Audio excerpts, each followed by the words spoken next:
First at 4, retail fraud using food stamps. Michigan's Attorney General outlines a scheme with crooks shopping at stores in Metro Detroit.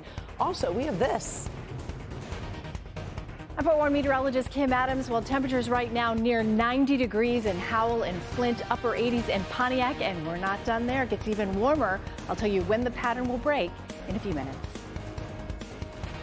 Trying to bring an idea to life, a Lincoln Park woman wants to create an indoor dog park for people to go during adverse weather conditions. Live from downtown Detroit, Local 4 News First at 4 starts now. Good afternoon, everybody. I'm Karen Drew. First at 4, it's the kind of crime that could cost all of us money, and Michigan's Attorney General just announced a major retail crime bust. She says it's a big problem all across the country. Retail fraud costs retailers approximately $45 billion in losses annually nationwide and over $1 billion in Michigan alone.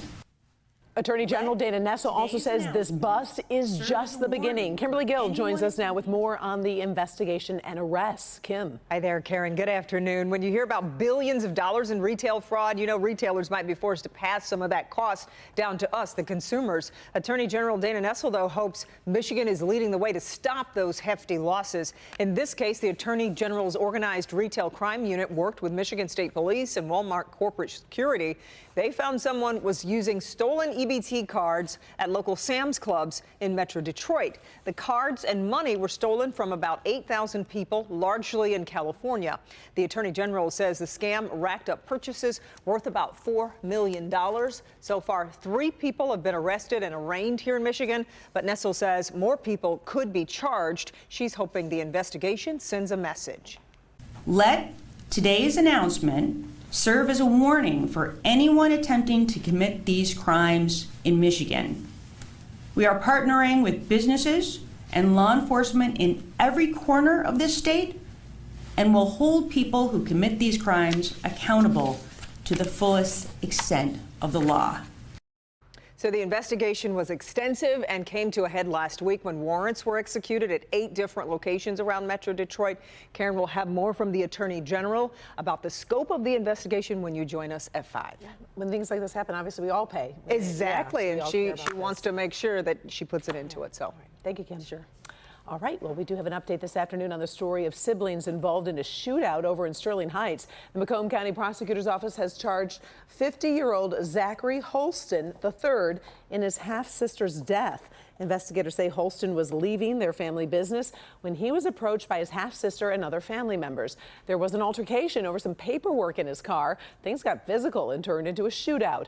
Holston is now charged with second-degree murder, and he's being held on a $500,000 cash bond.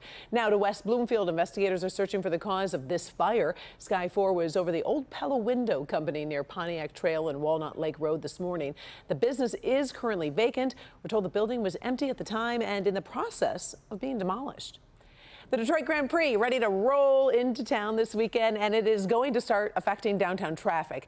Here are just some of the things that you need to know. The racetrack is being built on Jefferson Avenue, so several streets in that area, including Jefferson, will be closed, and that starts tomorrow. The Detroit-Windsor Tunnel will remain open, but drivers will need to show a pass in order to bypass the barricades and get into the tunnel. Travelers can request passes at the Detroit and Windsor toll plazas. Now, those passes are required from tomorrow through June 4th. For more traffic and parking info and all things Grand Prix, go to our website, clickondetroit.com. Well, we're hoping for great race weather, but right now we're dealing with an air quality alert. Meteorologist Kim Adams joins us with our first forecast. Hi, Kim. Hi, Karen. Well, a lot of people know this more as an ozone action day. There are things that you need to do when we get this kind of heat in order to help protect the ozone and prevent more ozone formation. So this is for all of southeast lower Michigan. Now, today it did not include Genesee, Lapeer, and Sanilac counties and St. Clair counties, but tomorrow it will include Genesee, Lapeer, and those areas north of M59, including St. Clair. You folks in Port Huron are now under this air quality alert as well. So it goes all the way until tomorrow night at midnight. I would imagine it would probably be even extended past that. But for tomorrow, carpool or bike if you can. Also check on seniors. Those with asthma or breathing problems could be difficult for them over the next several days. And also try not to refuel your car, especially during the daylight hours. If you can do it after sunset, that's better. And then gas lawnmowers, if you can prevent using those or filling those up, that helps as well. Look at how warm it is. It's 89 degrees right now in Lapeer, Flint, Howell, 88 in Pontiac, 82 Mount Clemens, and upper 80s in downtown Detroit. Tomorrow we go right back into the upper 80s, even warmer tomorrow with our high reaching 88, close to 90 degrees. We'll talk about our next chance for rain. It is in the future forecast. I'll tell you which day in just a few minutes. All right, thank you, Kim. Former First Lady Rosalind Carter has been diagnosed with dementia. Her family made the announcement just a short time ago. We're told Carter remains at home with her husband, former President Jimmy Carter, who's been receiving hospice care since early this year. The Carter family didn't share details on when Carter was diagnosed, but says she's happily living at home and enjoys visits with loved ones. Mrs. Carter is 95 years old. Her husband is 98. They've been married nearly 77 years. Well, debate over the debt ceiling deal could get really ugly, especially on the Republican side. Some of the hardline conservatives have started to say they will vote against the deal, and they're hoping to kill it. They're also not giving direct answers on whether they might try to remove House Speaker Kevin McCarthy from his leadership position. Now, on the other side, progressive Democrats are signaling they're not happy with some of the president's concessions. The House is supposed to vote as soon as tomorrow. Of course, we're watching this really closely. The government could start defaulting on its bills by June 5th, which is just 6 days away. Okay, so even the most diehard dog lovers don't always enjoy taking their pets outside here in Michigan. There are days like today when it's just so hot. Even worse, those winter days that bring an Arctic blast. So what is a concerned dog owner to do? Will Jones ran into a woman who says she has the solution and she's trying to bring this into reality. This could be a really great idea, Will. It's a great idea, Karen. You know, we all have these big ideas in our head, but oftentimes they stay there. Well, this Lincoln Park woman has a history of making it happen. Her latest mission, an indoor dog park. I'm sitting on the couch and I'm looking outside and saying, I can't go outside. No, they're not going outside in this kind of weather. That freezing day in January of 2021 led Anita Green to come up with this, a motto of an indoor dog park she's hoping to open one day to help dog owners care for their pets and themselves. It took her a couple of months to build. So this would be an all-year thing that I could still walk my dog and maintain her health and, you know, at the same time invest in my health wealth. The Lincoln Park resident is now trying to share the idea with anyone who will listen, hoping to raise funds for the project. She started a GoFundMe campaign. Green has also found mentors to teach her how to launch a business. It's got a chokehold on my soul. I wake up thinking about it. I go to sleep thinking about it. Sometimes I wish it would let me be, but it won't. It's not the first time Green has made a dream a reality, despite the odds. I adopted my first baby at 48, my second baby at 52. I started college again when I was 40.